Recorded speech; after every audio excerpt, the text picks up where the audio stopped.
A paz do Senhor, meus irmãos. Sejam bem-vindos a mais uma videoaula das lições bíblicas de adulto da Escola Dominical da CPAD, nesse terceiro trimestre do ano 2023, onde nós estamos estudando a revista que tem o tema A Igreja de Cristo e o Império do Mal. Como viver neste mundo dominado pelo espírito da Babilônia. Essa é a nossa revista desse terceiro trimestre de 2023. Hoje estaremos estudando a lição 7.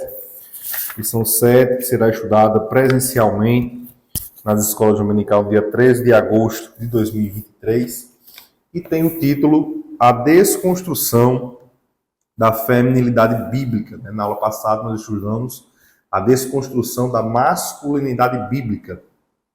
Hoje veremos isso com relação à feminilidade. O textuário que está em Provérbios, capítulo 31, versículo 30, diz o seguinte: enganosa é a graça, e vaidade a formosura, mas a mulher que teme ao Senhor, essa será louvada. E a verdade prática nos fala que a mulher ela foi criada para cooperar com o homem, e a gente vai explicar melhor o que significa justamente isso daí, porque muitos distorcem o entendimento do que é a mulher ser auxiliadora, adjutora, ajudadora do homem, e isso tem feito com que muitas pessoas entendam de forma errada a palavra de Deus e deixem até de segui-la da forma correta por interpretarem a Bíblia de forma errada. E aqui diz: Deus lhe confiou a dádiva da maternidade e a função de ser esposa e auxiliadora, que a gente tem já o papel da mulher. Na aula passada nós falamos a respeito do homem, essa aula falaremos a respeito da mulher. E a leitura bíblica em classe se encontra em Provérbios, no capítulo 31, dos versículos 10 até o versículo 31. Então, nessa lição de hoje, nós vamos ver a feminilidade de acordo com a palavra de Deus, através de uma visão bíblica, observando aí qual o papel designado à mulher por Deus ali na sua criação.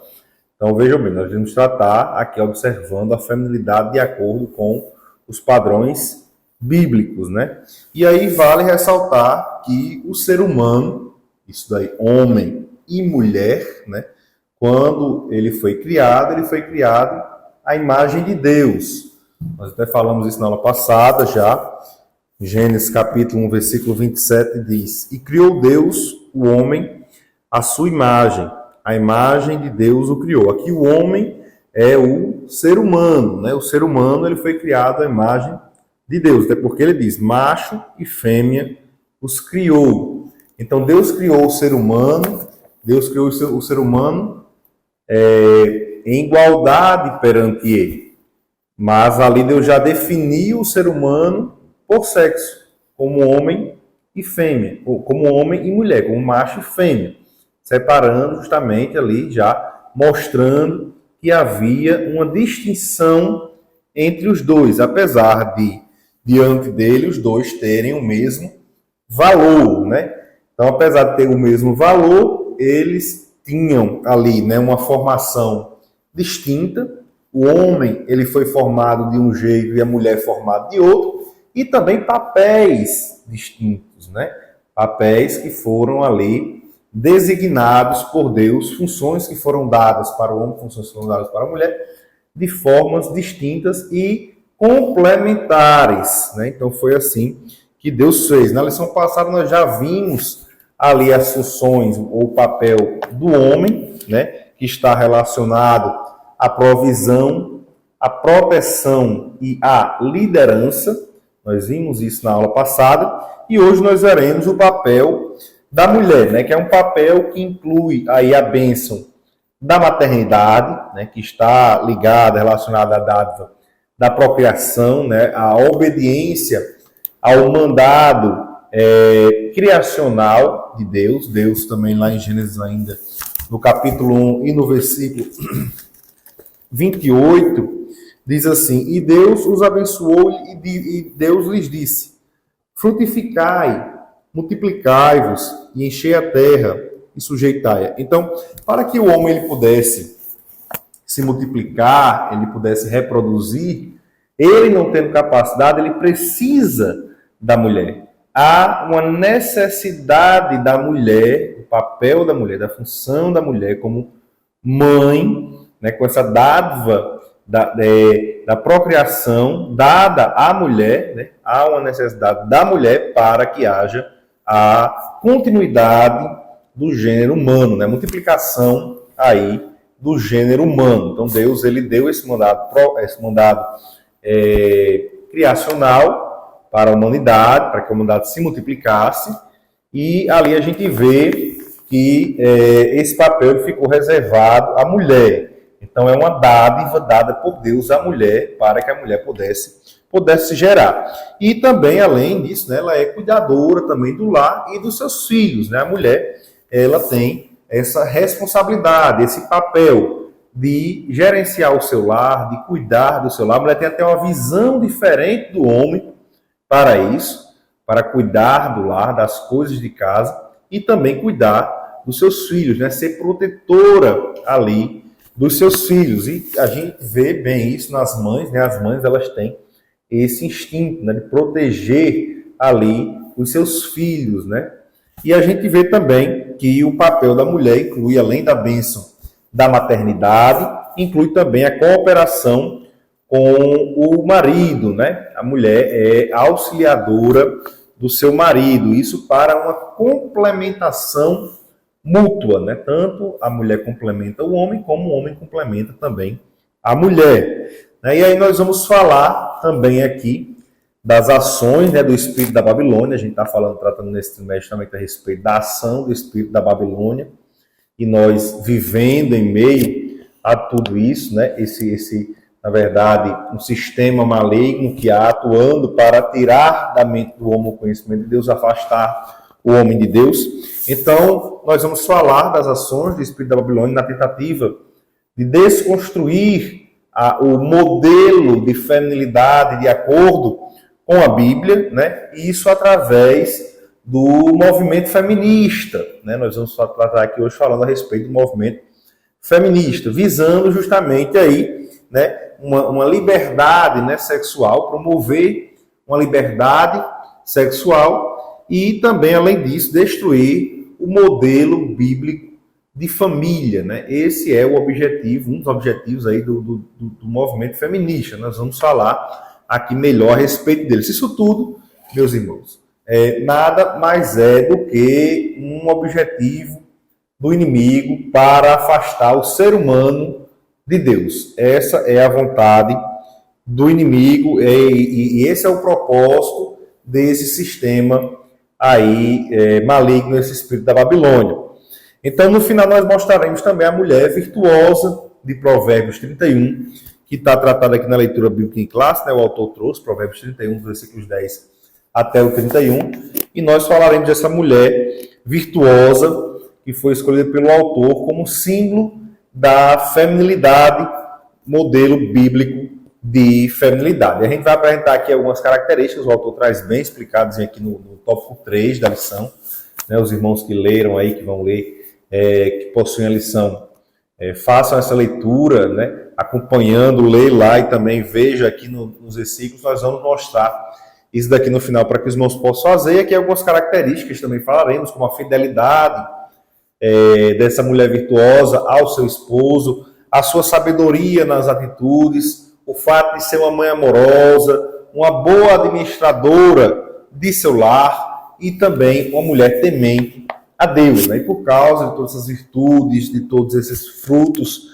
dessa mulher virtuosa, ela é publicamente reconhecida, né? Há um reconhecimento de que realmente ela é uma mulher virtuosa, né? E que é difícil de se achar, né? Principalmente nesse mundo que nós vivemos hoje, as mulheres cada vez mais sendo influenciadas por esse movimento feminista, e isso vem fazendo com que elas se afastem do modelo de feminilidade de acordo com a palavra de Deus, se afastem aí de serem reconhecidas como mulher virtuosa, né? Então aqui, no início, né, nós temos 3 tópicos na lição, a gente vai falando aqui a respeito deles, né?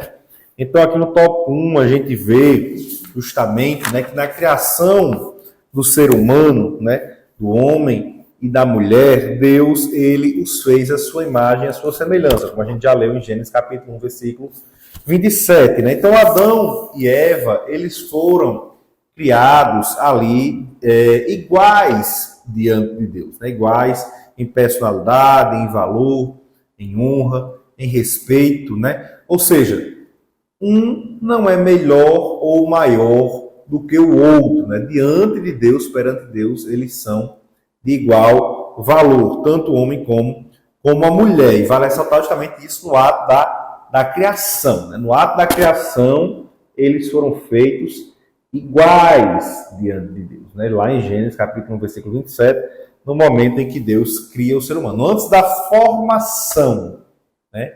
É justamente aí, com relação à formação, né, o homem, ele foi formado primeiro do que a mulher e formado a partir do pó da terra, né, como está lá em Gênesis capítulo 2, versículo 27, né, que diz o seguinte, Gênesis 2, 27, ou 2, 7.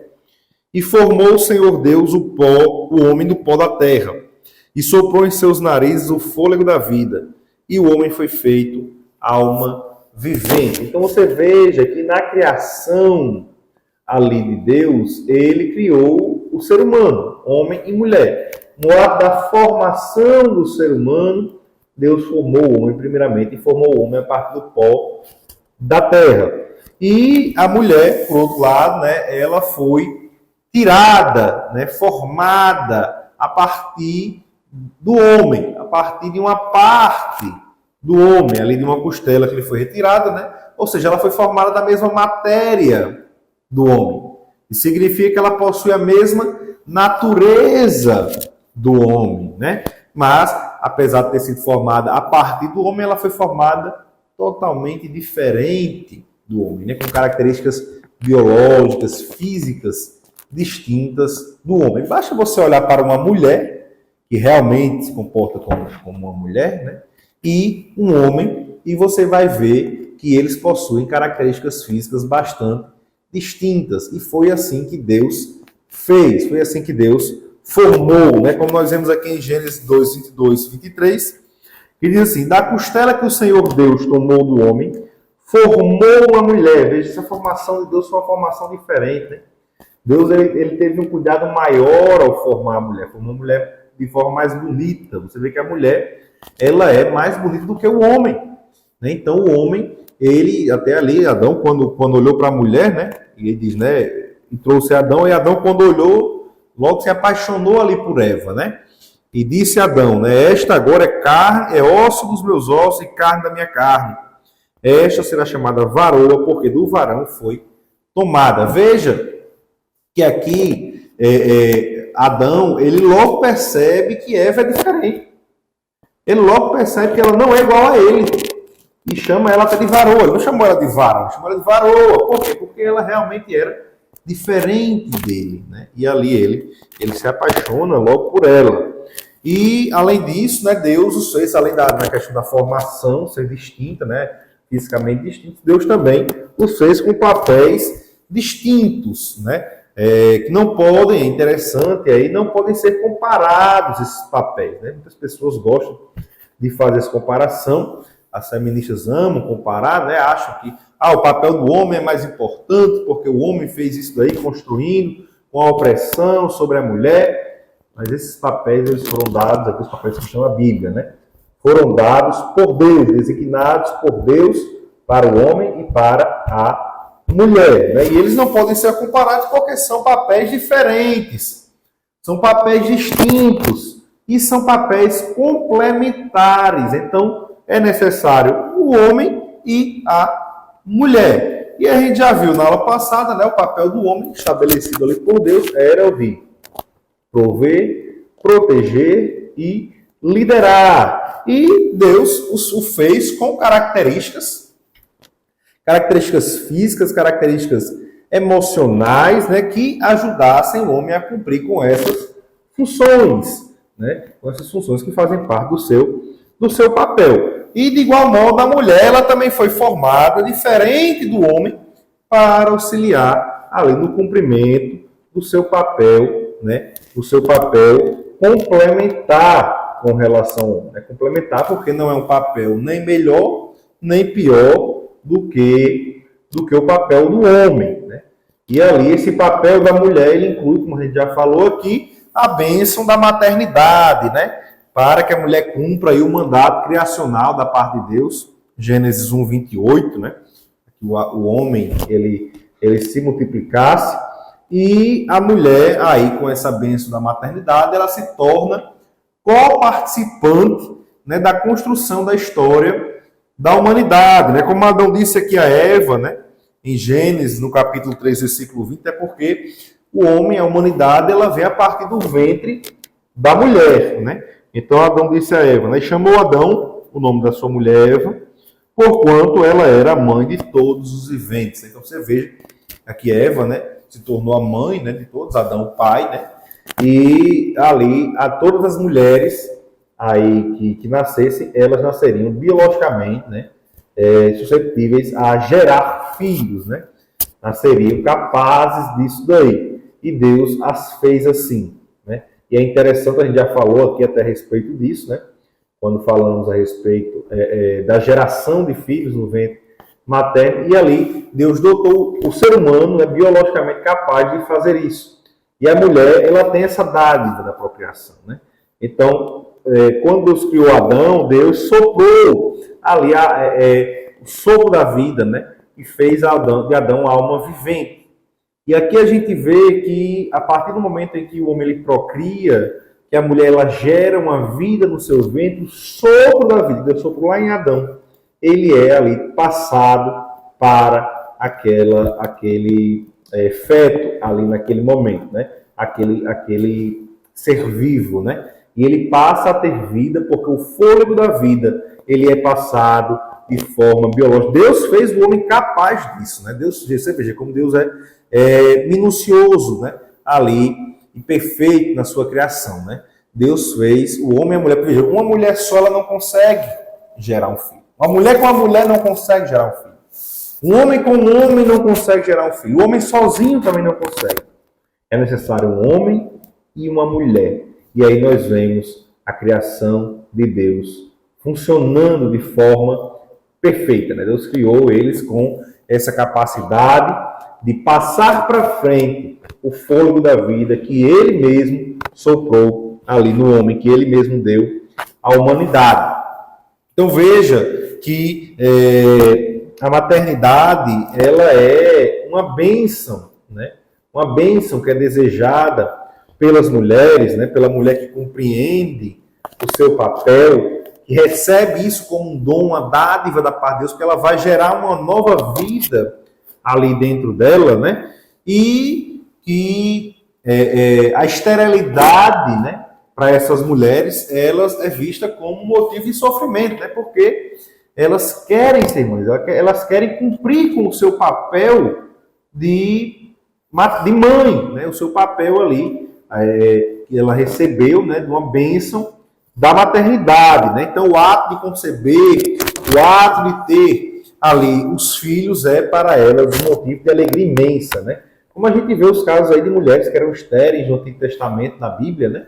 A gente vê o caso ali de Sara, o caso de Rebeca, o caso de Raquel, que eram as esposas dos patriarcas, né? Ali respectivamente Abraão, Isaac e Jacó. A gente vê o caso de Ana, né? A mãe de Samuel, e vê também já no Novo Testamento ali o caso de Isabel, né? A mãe de João Batista, mulheres estéreis, mas que Deus ele realizou um milagre, né? Nós falamos já até isso aqui em aulas anteriores, né? E o outro papel também, ali a outra função, né, que faz parte do papel da mulher de acordo com a palavra de Deus, é o papel de ser auxiliadora do homem, né? Nós vemos aqui em Gênesis 2:18 que Deus diz assim: disse o Senhor, Deus, não é bom que o homem esteja só, far-lhe-ei uma adjutora que esteja como diante dele, né? Um auxiliador, um ajudador, um socorrista, alguém que vá ajudar ali ao homem, né? E aqui tem um grave erro de interpretação, né, ao dizerem que auxiliar, ajudadora, é uma tarefa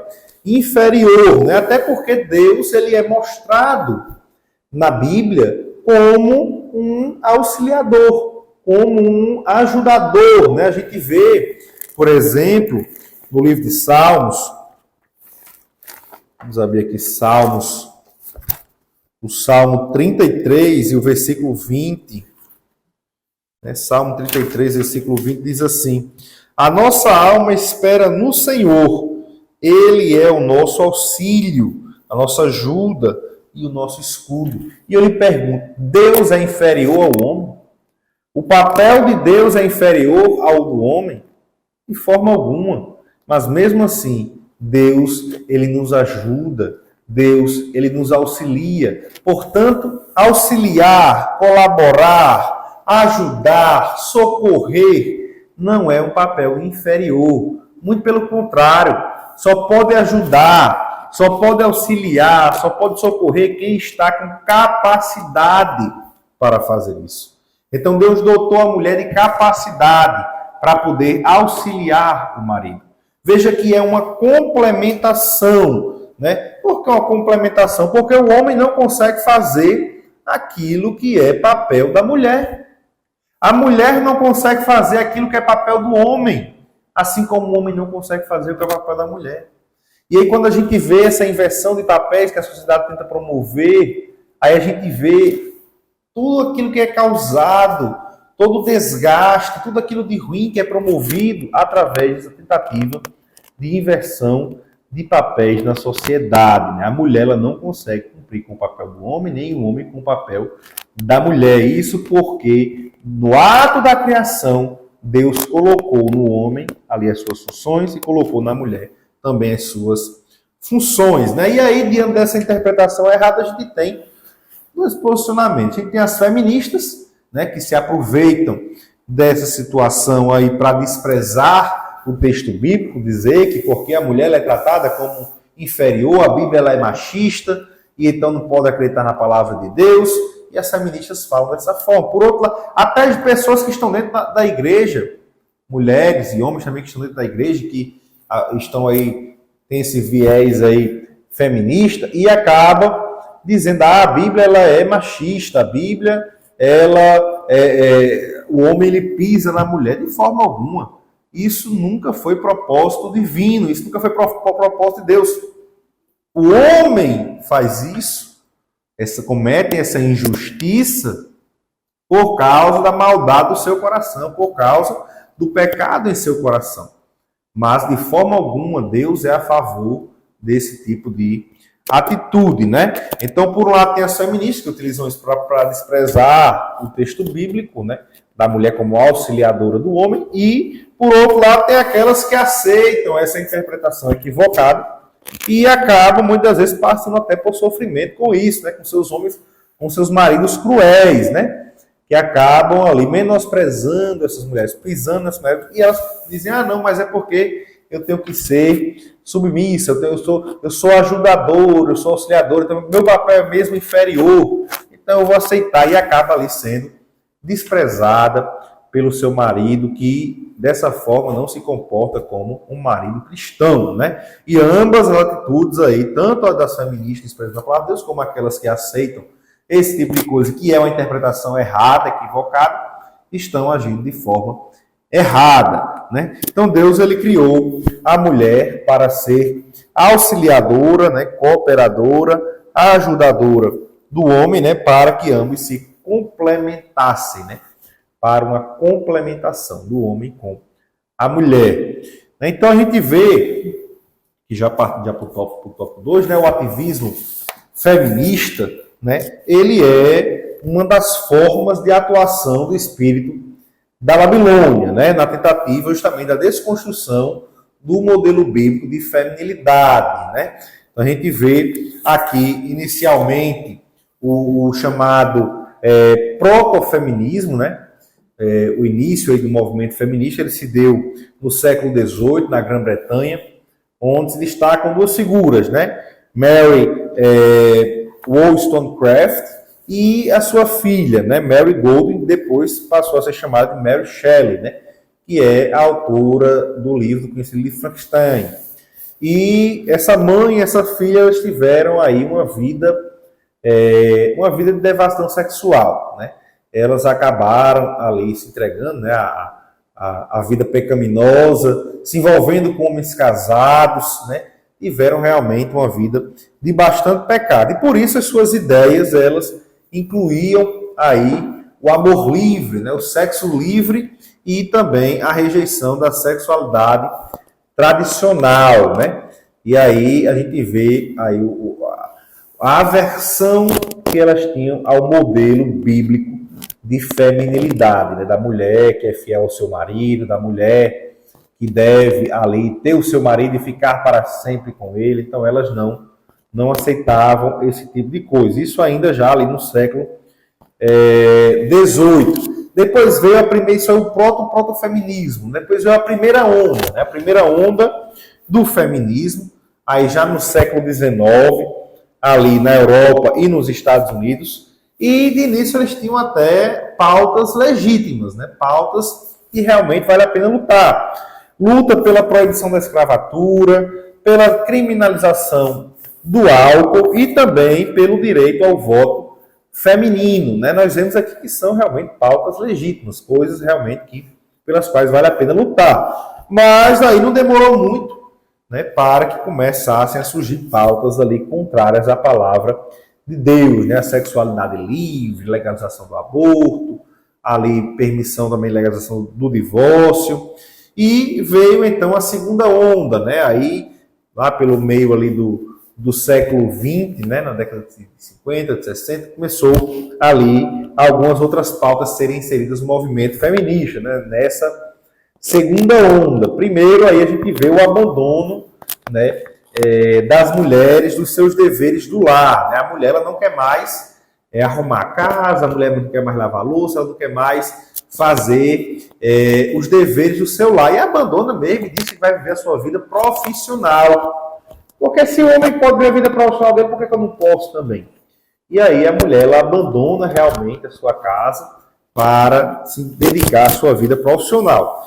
E isso é uma das pautas levantadas ali pelo movimento feminista. E acaba isso gerando muitos problemas dentro do lar, né? Quando a mulher ela abandona as tarefas de sua casa, isso vale lembrar aqui, né, que não significa que somente a mulher deve fazer as coisas dentro de casa, somente a mulher deve lavar uma louça, deve limpar uma casa, deve fazer uma comida. Não, o homem também pode fazer isso daí, certo?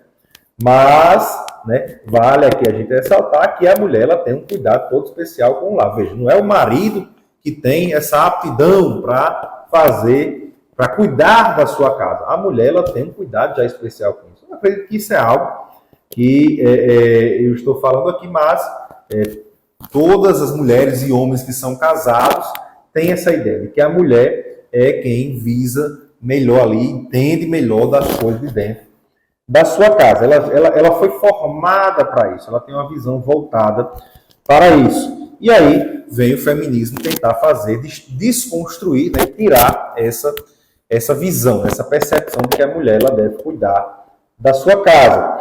E vem também aí a outra pauta, a libertação da maternidade, né? Mulheres que não querem mais ter filhos, mulheres aí que desde cedo acham aí, decidem que não querem ter filhos, eu não vou ter filho, e vivem vidas promíscuas, né? De sexualidade aberta e não querem ter filhos. E aí é onde vem depois a questão aí da tentativa de aborto, né, de colocar para fora, porque ela não quer gerar uma vida. E isso é algo que é bastante apregoado pelo feminismo, né, a libertação da maternidade. Vem também aí outra pauta, a legalização do divórcio, né? Aí na segunda onda do feminismo, né, o divórcio ele começou a ser legalizado em muitos países e as pessoas cada vez mais estão aí banalizando o casamento e se divorciando várias vezes, né? E a gente vê também aí a liberdade sexual, né? Então a mulher ela não precisa se envolver somente com o seu parceiro, pode se envolver com quem ela quiser, com quem ela bem entender. E aí uma autora, né, que faz bem parte aí dessa segunda onda do feminismo é a Simone de Beauvoir, que dizia, né, que tem a célebre frase lá, né, do seu livro, onde ela diz: ninguém nasce mulher, torna-se mulher. Né? E isso daí se viu como base para muitas coisas terríveis que nós temos em nossos dias, como, por exemplo, é o caso da discussão da ideologia de gênero, né, da transgeneridade, né? Porque é como se a feminilidade, a masculinidade, ela fosse construída com o tempo, né? Ela não é algo que faz parte da fisiologia humana, da biologia humana, não é algo que é construído, né? Então, você pode ser o que você quiser, né? Você pode ser homem, você pode ser mulher. Isso é o que esse pensamento, essa ideia trouxe aí de ruim, que faz parte já da terceira onda do feminismo, né? Que começa ali no final do século XX e vem até os dias de hoje, nessa, né? Terceira onda, onde há justamente essa inserção aí da discussão de gênero e também da transgeneridade. E aí vem também a busca pela legalização do aborto, né? Como a gente já falou até aqui do slogan, né? Meu corpo, minhas regras, né? Essa busca pela autonomia do corpo, visando, claro, um lado negativo disso daí, né? E aí buscam a legalização do aborto. Nós já tratamos aqui a respeito disso na aula retrasada. E vale ressaltar aqui os irmãos que perderam alguma dessas aulas, que querem rever novamente a aula. Nós temos aqui no nosso canal a playlist, né? Terceiro trimestre de 2023, e também de outras videoaulas, de revistas passadas. Irmãos que quiserem rever, podem estar aí acessando as playlists aqui do canal e acessando os vídeos. Então, o ativismo feminista, ele acaba promovendo essa liberdade sexual, é uma libertinagem, na verdade. E aqui a gente vê que o sexo, ele, à luz da palavra de Deus, à luz da Bíblia, é algo prazeroso, é algo criado por Deus para ser realizado na intimidade do casal dentro do matrimônio, né? Paulo está escrevendo ali aos Coríntios, né? Na primeira epístola de Paulo aos Coríntios, no capítulo 7, os versículos 3 a 5, Paulo diz assim: o marido pague à mulher a devida benevolência, e da mesma sorte a mulher ao marido. A mulher não tem poder sobre o seu próprio corpo, mas tem o marido. E também da mesma maneira o marido não tem poder sobre o seu próprio corpo, mas tem a mulher. Não é só o marido que tem poder sobre o corpo da mulher. A mulher também tem poder sobre o corpo do seu marido.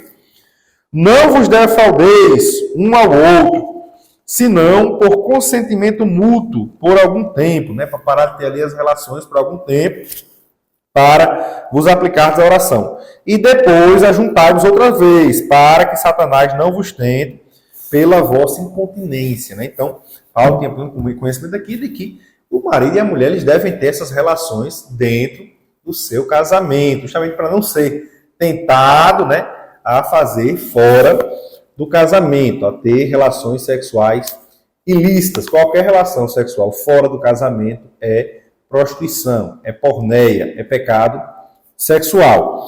E aí vem Michel Foucault, né, um filósofo francês, e ele dizia que esse modelo bíblico de sexo somente dentro do casamento é repressivo, né? Deve ser combatido em busca de uma libertação sexual, né? Para ter a liberdade sexual. E na prática o que tem ocorrido é, na verdade, uma apologia à imoralidade sexual por parte do movimento feminista.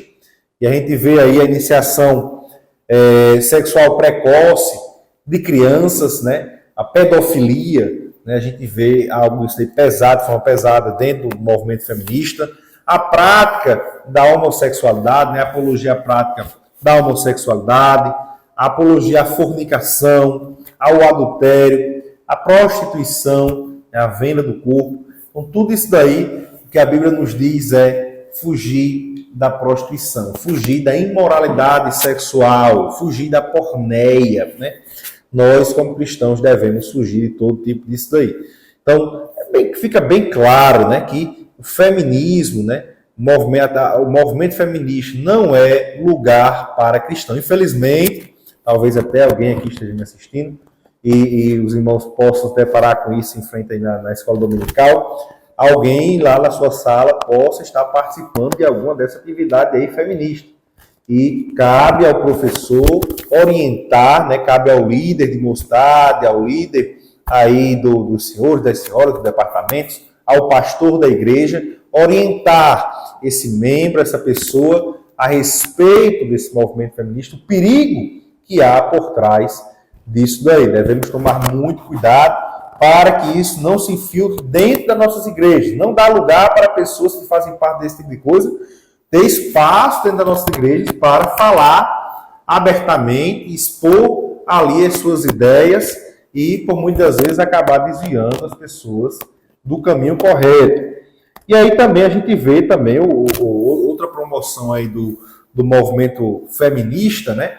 Além aí da busca pela liberdade sexual, é a busca também pela destruição do modelo bíblico de família, né? E a gente vê que o modelo bíblico de família, né, ou do casamento, ele é heterossexual, monogâmico, ou seja, heterossexual é o macho e a fêmea, homem e mulher, não é homem com homem, nem mulher com mulher, é homem com mulher, do jeito que Deus fez, e também monogâmico, um homem com uma mulher, não é um homem com duas mulheres, não é duas mulheres com um homem, é um homem com uma mulher, é monogâmico e também é indissolúvel, ou seja, Deus não fez o casamento para que ele fosse desfeito, Deus fez para que o casamento fosse para sempre, até que a morte os separasse, né? E também outra característica, né? Isso daí o casamento, né? A gente pode ver isso tanto em Gênesis, quando Deus criou o homem com a mulher, como também Jesus ressaltando isso lá em Mateus, no capítulo 19, versículos 5 e 6. E vale ressaltar que o homem, ele é o líder da sua família, né? Está lá em Efésios, capítulo 5, versículo 23. E aí vem Karl Marx e ele diz que essa forma bíblica de matrimônio acaba por escravizar a mulher, né? Ele diz que essa forma bíblica escraviza a mulher. Como eu disse, com informações ali, com interpretações de forma distorcida, ele diz isso daí. Ele diz que obriga o casal a ter relações somente com seu cônjuge. Veja, uma pessoa para falar um negócio desse é porque ele está querendo fazer coisa errada, né?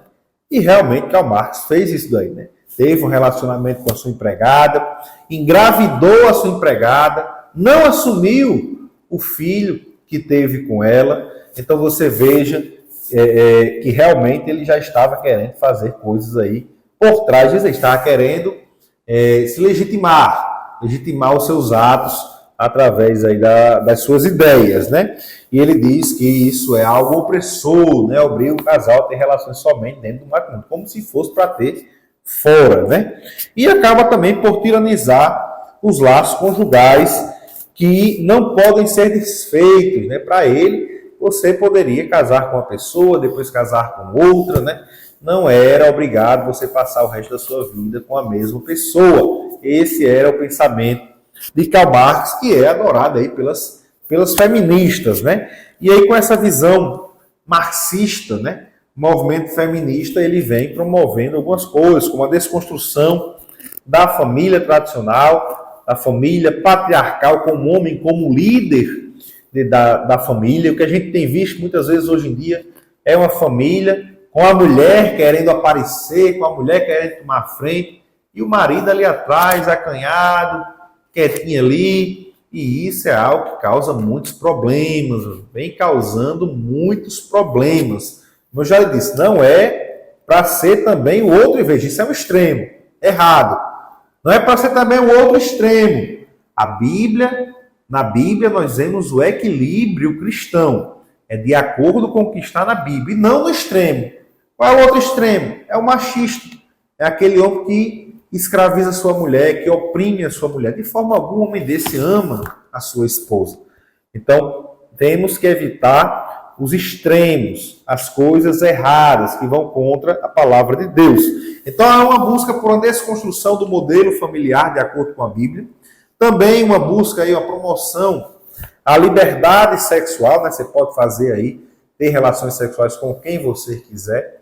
É isso que o feminismo ele apregou, e também a dissolução do matrimônio, né? O divórcio, né? A prática do divórcio. E aí vem, então, tudo isso daqui que a gente está falando, né? Tudo isso é aí promoção do feminismo. Então, não combina de forma alguma um cristão chegar e dizer: ah, eu sou feminista, eu sou uma feminista cristã. Isso não existe.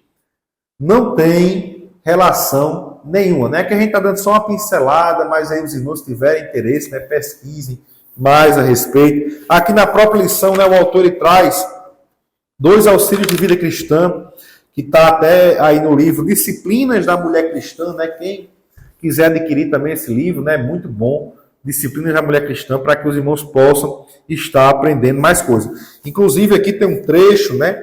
Nesse auxílio aqui, para quem tem a revista do professor, tem essa parte aqui, que no livro diz assim: o feminismo é um movimento interesseiro, sem filosofia sustentável, uma história engendrada e uma moralidade incoerente.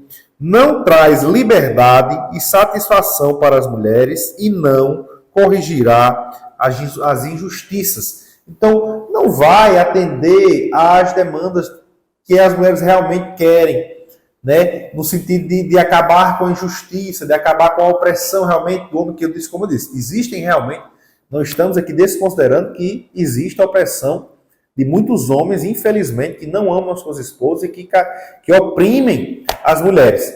Mas o feminismo, de forma alguma, vai corrigir isso daí. O que a gente tem visto, na verdade, principalmente nessa terceira onda agora, é o feminismo descaracterizando a mulher.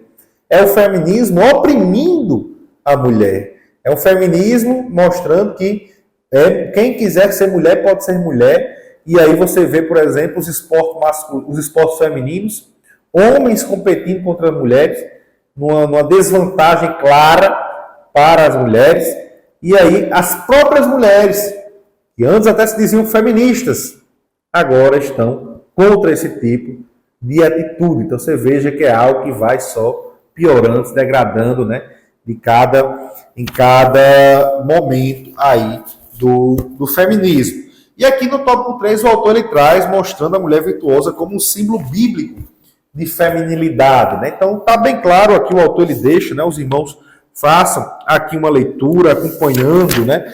Pela leitura bíblica em classe, né? Os versículos. Ele mostra aqui a mulher virtuosa como modelo de esposa fiel, né? E ele diz que ela revela total confiança do esposo, né? Aqui o texto, quando ele diz assim: o coração do seu marido está nela confiado, né? O versículo 11 mostra aqui uma confiança que o marido tem nessa esposa, nessa mulher virtuosa. E aqui a gente vê que isso devido até à sua conduta.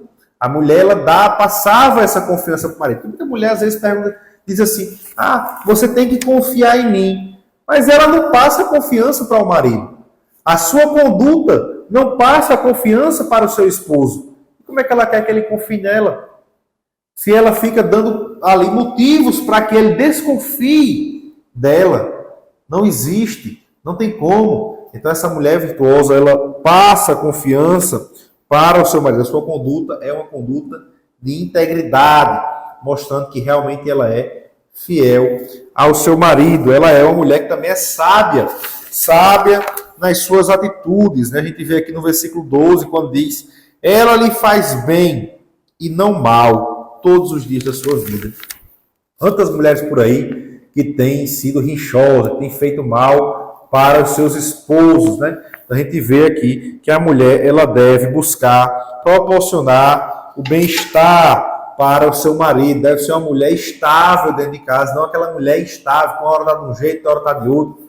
Deve buscar fazer o bem para o seu esposo. É porque o bem do seu marido é também o seu bem-estar. Se o seu marido está bem, ela também estará bem. Ela também é um padrão de mãe amorosa. E aqui o autor traz, né, alguns versículos.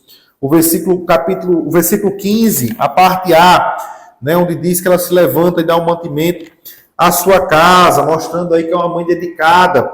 Também na parte B, onde diz, né, e a tarefa, as suas servas, ela gerencia as tarefas dentro da sua casa, né? É também uma mãe protetora, né? Como está aqui no versículo 1, né? Que diz que não temerá por causa da neve, porque toda a sua casa anda forrada de roupa dobrada, né? Ela procura realmente trazer ali um conforto para dentro da sua casa, né? Ela é uma mãe que protege ali a sua casa, ela é uma esposa que cuida do seu marido, que administra bem as coisas dentro do seu lar, né? E aqui ela educa, né, os seus filhos com sabedoria e com bondade, né? Como diz no versículo 26. Abre a boca, isso tudo, meus irmãos, no capítulo 31 de Provérbios, né? A mulher virtuosa. Abre a boca com sabedoria, e a lei da beneficência está na sua língua. Aí os irmãos vão lendo e vão comparando aqui com o capítulo 31 de Provérbios, né? Vão acompanhando aí os versículos. E aqui mostra também que ela se antecipa às dificuldades domésticas e não é preguiçosa, né? No versículo 27 diz: olha pelo governo de sua casa, né? Ela vê ali se está tudo correto, né? Já pensando em possíveis falhas, né? Ela tem um mapa de falhas em sua cabeça. Se isso daqui não é certo, o que é que eu faço? E ela já sabe já como proceder, ela se antecipa. Essa é a mulher virtuosa. E ela não come o pão da preguiça, né? Não é preguiçosa. Assim como nós falamos na aula passada, que o homem ele tem que ter responsabilidade, não deve ser preguiçoso, a mulher virtuosa também não deve ser preguiçosa.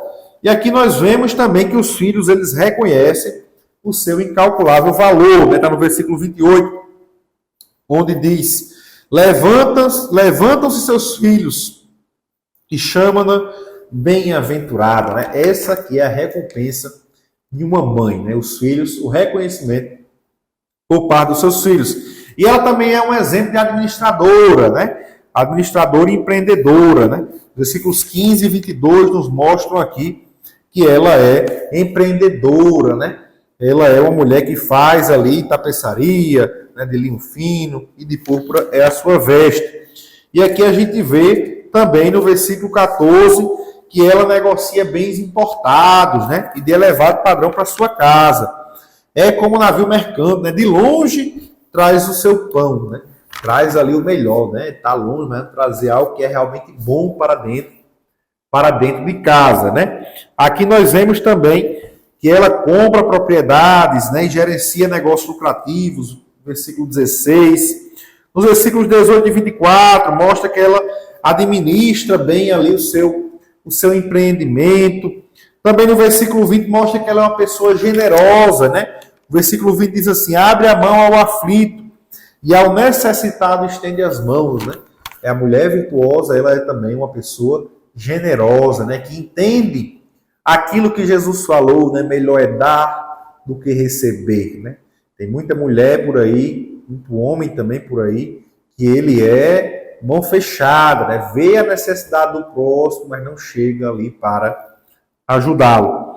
Aqui nós vemos também, né, que ela é cheia de energia e de bom caráter, né? E é autoconfiante em relação ao seu futuro, né? Aqui mostra, né, a força e a glória são as suas vestes, né? Uma pessoa que está sempre ali para cima, né? E ri-se do dia futuro, né? Se alegra com o dia futuro, ela sabe que coisas boas virão, né? E aqui nós vemos que ela é louvada pela sua família, né? A sua família reconhece ali essa mãe, essa esposa, essa empreendedora, né?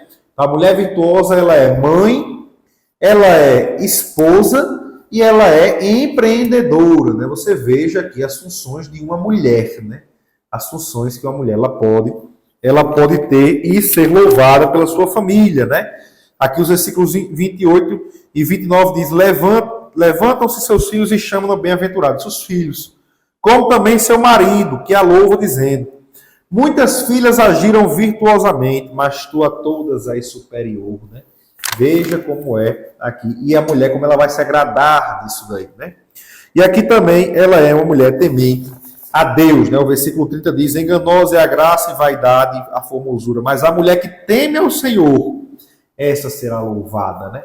O temor a Deus é o que faz a diferença na vida de uma mulher virtuosa. E também as outras pessoas que estão de fora ali da sua casa verão as suas virtudes, verão ali os seus frutos, o seu exemplo, e também ali reconhecerão, né? Dá-lhe do fruto das suas mãos e louvem-na nas portas as suas obras. Né? Essa é a mulher virtuosa, esse é o modelo de feminilidade. Né? A mulher ela deve ser, então, uma boa esposa, a mulher ela deve ser uma boa mãe, e se trabalhar, ela deve trabalhar também com afinco, fazer ali o seu melhor. Né? Uma boa mãe, uma boa esposa, uma boa empreendedora. Né? Esse é o modelo bíblico de feminilidade, que não tem nada a ver com o ativismo feminista. Né? Mulheres corram, mulheres e homens, né? Tem muito homem também se enveredando por isso aí, né? Corra do feminismo. E aqui na conclusão, o autor ele diz assim: a Bíblia revela que homens e mulheres se complementam. Gênesis 2:24. Dessa forma, marido e esposa são iguais como pessoas, mas diferentes nas funções divinamente estabelecidas. Dentre outros papéis, Deus confiou às mulheres a dádiva da maternidade e a tarefa de ser auxiliadora. Então, a mulher ela tem essas duas funções no seu papel. Essas características enobrecem e não estigmatizam as mulheres. Contudo, a desconstrução da feminilidade as coloca em rota de colisão com a vontade divina. Né? As mulheres que gostam aí, têm uma paixão pelo feminismo, estão indo contra a vontade de Deus. Por isso, a mulher cristã é instruída a honrar sua feminilidade e, assim, glorificar a Deus em sua soberania. Amém, meus irmãos? Então, na próxima lição, lição 8, estaremos estudando a respeito de transgênero. Que transrealidade é essa? Né? A gente já vem falando aqui algumas coisas a respeito, na próxima aula estudaremos com mais detalhes. Né? Então, acredito que se os irmãos chegaram até aqui conosco, tenham aqui gostado desse vídeo, peço que curtam esse vídeo, compartilhem também aí com seus amigos, com seus familiares, com seus irmãos, para que eles possam também ser enriquecidos com essa palavra da parte de Deus e crescer na graça e no conhecimento do Senhor Jesus. Né? Como eu sempre digo, para os irmãos, participem de forma presencial da escola bíblica dominical em sua igreja, geralmente ocorre no dia de domingo, ali pela manhã, né? Acorde cedo, tome café, você com sua esposa, com seus filhos, e vão para a escola bíblica dominical aprender a palavra de Deus. Nada melhor do que crescer na graça e no conhecimento, não somente individualmente, mas crescer na graça e no conhecimento com a sua família. Né? Então, até a próxima aula, que Deus abençoe a todos, em nome de Jesus.